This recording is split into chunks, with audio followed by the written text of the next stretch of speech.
चित्रकूट में राम भरत मिलाप। अनेक प्राकृतिक शोभा वाले दर्शनीय स्थल चित्रकूट पर्वत पर स्थित थे। अतः चित्रकूट में निवास करते हुए राम उन दर्शनीय स्थलों का सीता को धूम धूम कर उनका दर्शन कराने लगे। भांति भांति की बोली बोलने वाले पक्षियों, नयनाभिराम पर्वतमालाओं तथा उनकी शिखरों, विभिन्न प्रकार के फलों से लदे हुए वृक्षों को देखकर सीता अत्यंत प्रसन्न हुई।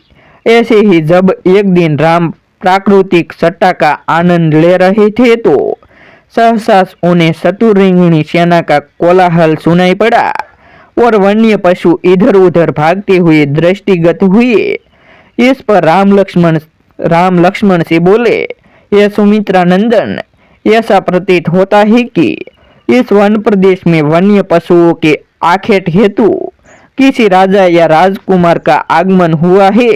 यह वीर, तुम जाकर इसका पता लगाओ। लक्ष्मण तत्काल एक ऊंचे साल वृक्ष पर चढ़ गए और इधर उधर दृष्टि दौड़ाने लगे। उन्होंने देखा उत्तर दिशा से एक विशाल सेना हाथी घोड़ों और अस्त्र शस्त्रों से सुसज्जित सैनिकों के साथ चली आ रही है, जिसके आगे आगे अयोध्या की पताका का लहरा रही थी। तत्काल ही लक्ष्मण समझ गए कि वह अयोध्या की सेना है। राम के पास आकर क्रोध से कांपते हुए लक्ष्मण ने कहा, भैया, कैकेयी का पुत्र भरत सेना लेकर चला आ रहा है। अवश्य ही वह वन में अकेला पाकर हम लोगों का वध कर देना चाहता है, ताकि निष्कंटक होकर अयोध्या का राज्य कर सके। आज मैं इस षड्यंत्रकारी भरत को उसके पापों का फल चखाऊंगा। भैया चलिए, कवचों से सुसज्जित होकर पर्वत की चोटी पर चले। राम बोले, सौमित्र, तुम ये कैसी बातें कर रहे हो? धनुष तान कर खड़े होने की कोई आवश्यकता नहीं है। भरत तो मुझे प्राणों से भी प्यारा है। भला कोई भाई का स्वागत अस्त्र शस्त्रों से किया जाता है? अवश्य ही वह मुझे अयोध्या लौटा ले जाने के लिए आया होगा। भरत में और मुझ में कोई अंतर नहीं है। इसीलिए तुमने जो कठोर शब्द भरत के लिए कहे हैं, वे वास्तव में मेरे लिए कहे हैं। स्मरण रखो, किसी भी स्थिति में पुत्र पिता के और भाई भाई के प्राण नहीं लेता।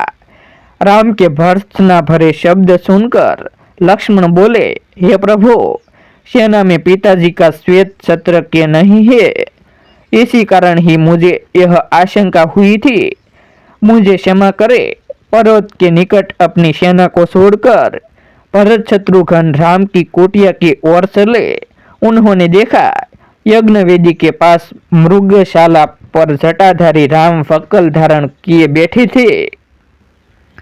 वे दौड़कर रोते हुए राम के पास पहुंचे। उनके मुख से केवल हे आर्य शब्द निकल सका और वे राम के शरणों में गिर पड़े। शत्रुघ्न की भी यही दशा थी। राम ने दोनों भाइयों को पृथ्वी से उठाकर हृदय से लगा लिया और पूछा, भैया, पिताजी तथा माताएं कुशल से है ना?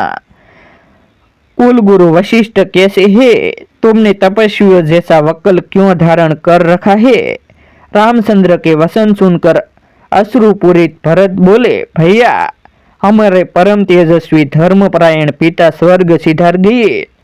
मेरी दृष्टा माता ने जो पाप किया है उसके कारण मुझ पर भारी कलंक लगा है और मैं किसी को अपना मुख नहीं दिखा सकता। अब मैं आपकी शरण में आया हूँ। आप अयोध्या का राज्य संभालकर मेरा उद्धार कीजिए। संपूर्ण मंत्रिमंडल, तीनों माताएं, गुरु वशिष्ठ आदि सब यही प्रार्थना लेकर आपके पास आए हैं। मैं आपका छोटा भाई हूँ, पुत्र के समान हूँ। माता के द्वारा मुझ पर लगाए गए कलंक को धोकर मेरी क्षमा रक्षा करे। इतना कहकर भरत रोते हुए फिर राम के शरणों पर गिर गए और बार बार अयोध्या लौटने के लिए अनुनय विनय करने लगे।